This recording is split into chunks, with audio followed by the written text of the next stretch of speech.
The World War II miracle powder that saved thousands. The secret first aid hack doctors forgot.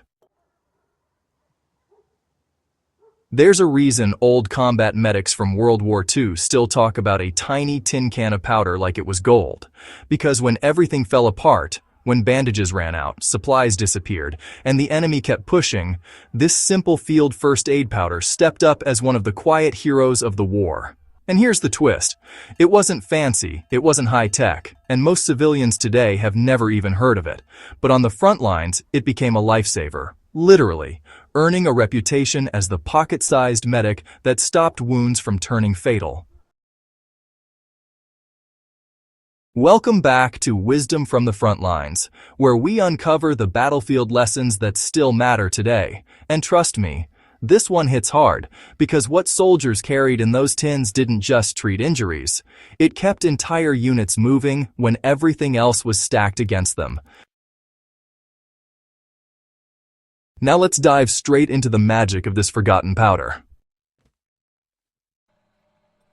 During World War II, infection was, honestly, the true silent killer. It took down fighters even after they survived bullets, blasts, and those brutal winter trenches.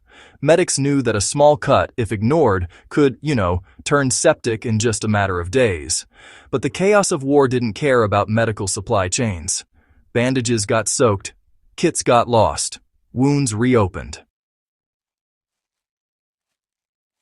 So the military introduced something deceptively simple, a fine, absorbent, antiseptic powder designed to be poured directly onto fresh wounds, light enough to carry, potent enough to slow or stop infection, and effective enough to give even the most inexperienced soldier a fighting chance to survive until real medical help arrived.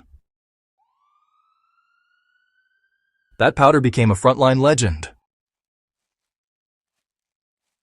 The brilliance of this World War II field powder wasn't just what it did, it was how fast it worked under impossible conditions.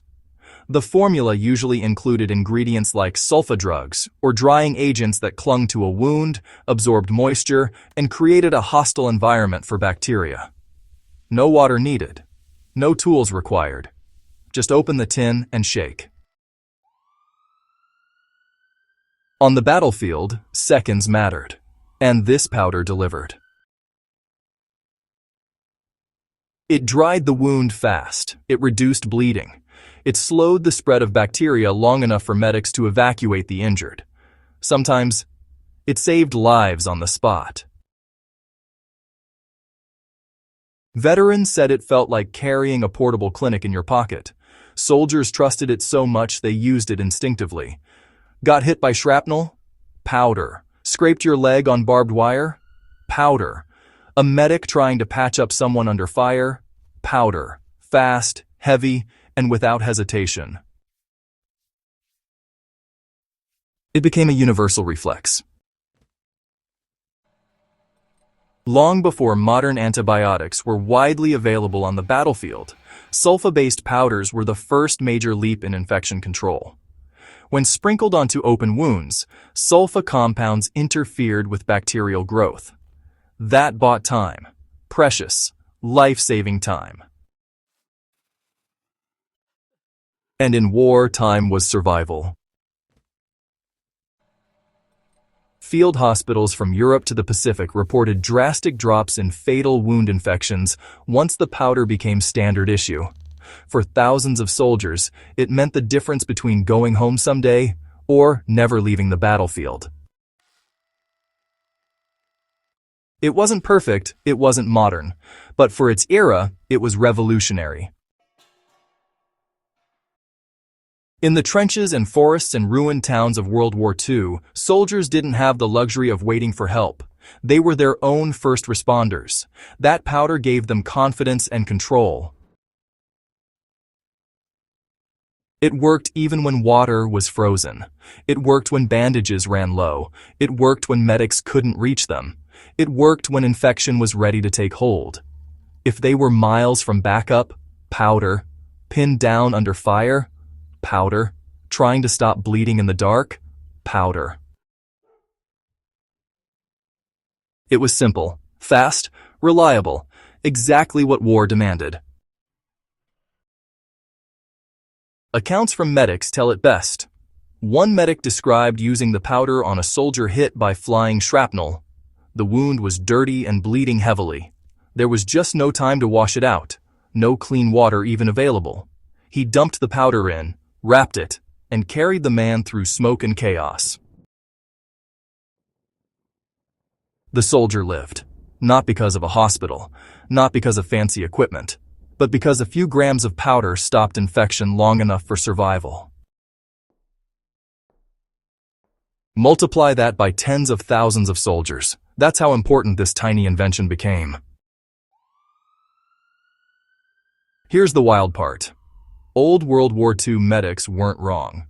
Modern preparedness experts still talk about the principles behind that powder. Drying agents, antiseptic properties, fast application, no water required. When infection is a threat, moisture is the enemy. The old war-era formula isn't used today, but the lesson remains powerful. A small, smart tool can save lives when everything else falls apart. If you're the type who studies survival, history, or real-world readiness, the wisdom is simple. In a crisis, speed matters. Infection control matters. Lightweight, reliable tools matter. And history proves it. World War II produced many inventions, but, few were as quietly heroic as this powder. No fanfare, no headlines, just frontline practicality that kept men alive when nothing else could. It turned ordinary soldiers into capable medics. It bought time. It gave hope.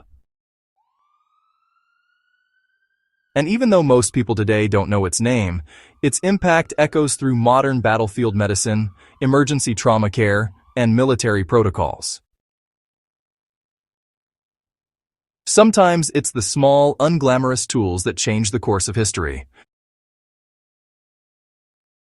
If this story gave you a new appreciation for the hidden survival wisdom of World War II, make sure you subscribe to Wisdom from the Frontlines. Share this with someone who loves history, preparedness, or forgotten battlefield secrets. More powerful lessons are coming, and you won't want to miss them, too.